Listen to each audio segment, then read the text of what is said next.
Interesting.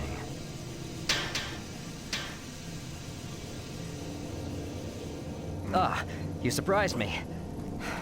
I'm glad to see you. I would have hoped they would have sent more than just one guy, though. I've been studying one of the specimens we brought back to see if there's something physiological that would be a weakness, a way to stop them. I found nothing so far. Haven't had enough time. I'm gonna stay here and keep looking. It's the only thing I can do. There are combat supplies in the storage cabinet in the next room. The code is 624. I hope you can use it.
Welcome to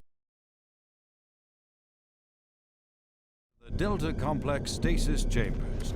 This facility was constructed to house and study the extra-dimensional beings, which were recovered during some of the first teleporter tests originating from Delta Level 3. While little is known about their native environment, the specimens appear to be carbon-based lifeforms with extremely high heat tolerances.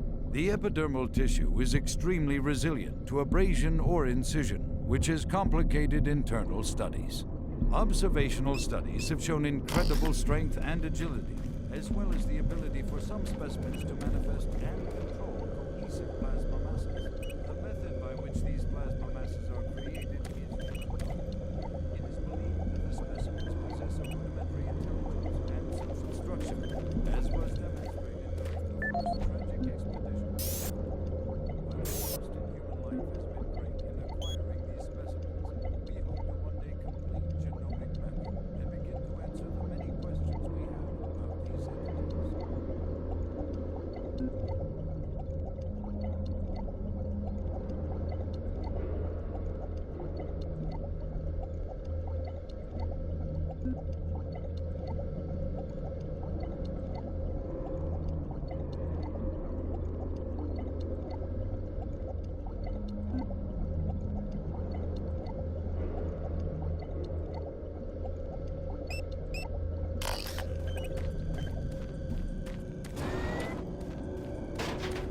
Hello?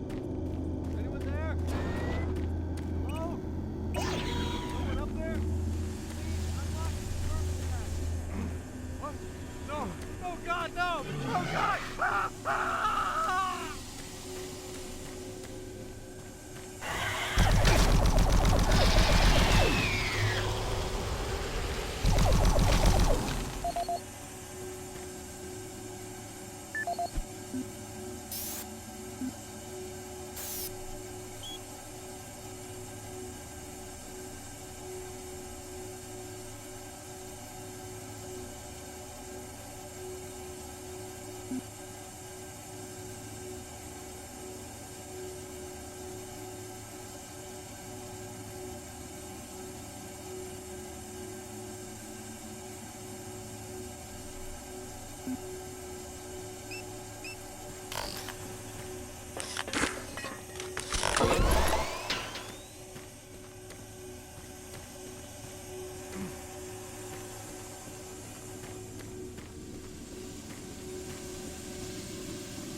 Welcome to the Delta Complex Stasis Chambers.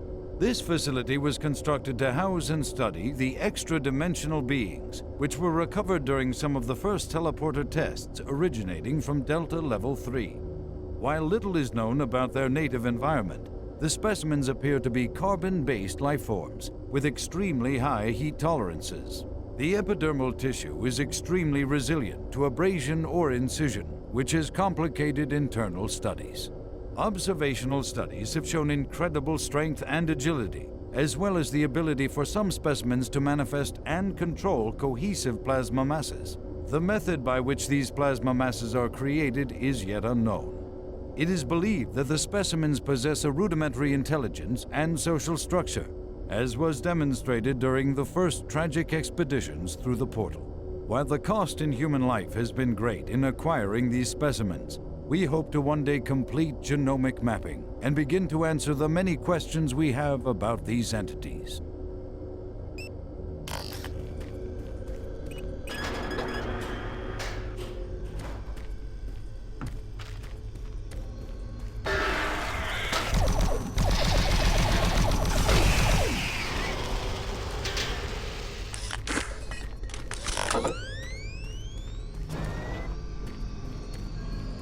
What you see before you is a relic codenamed U1, or simply Soul.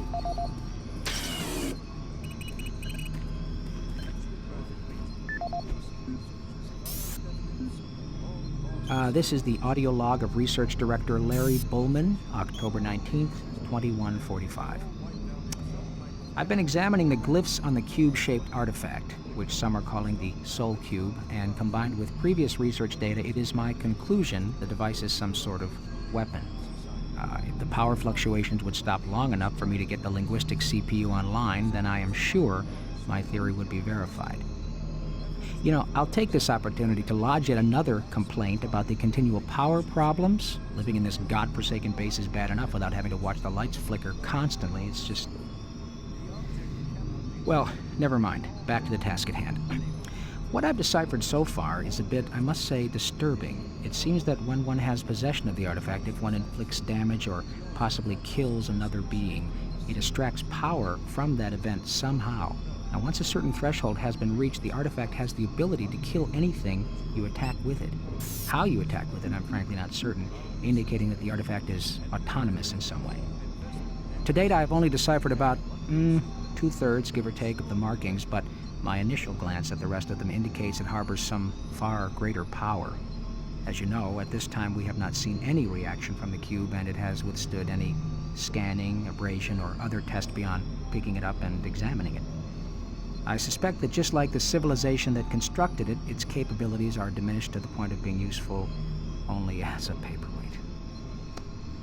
What you see before you is a relic codenamed U1, or simply Soul Cube. It was discovered in 2104, located in a geographic region where UAC researchers have unearthed evidence of a long-lost civilization.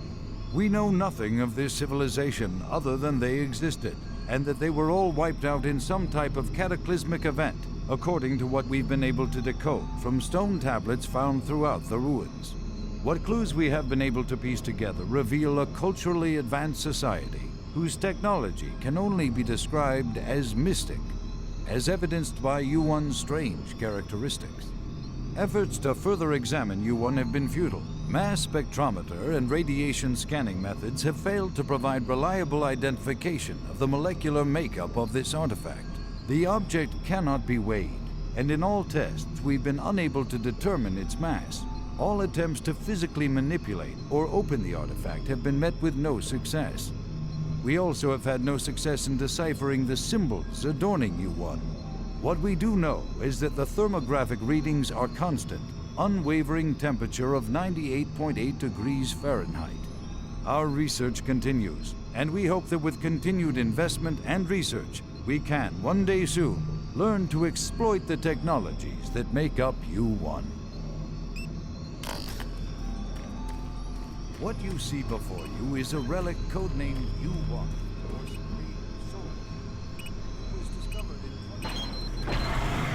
I have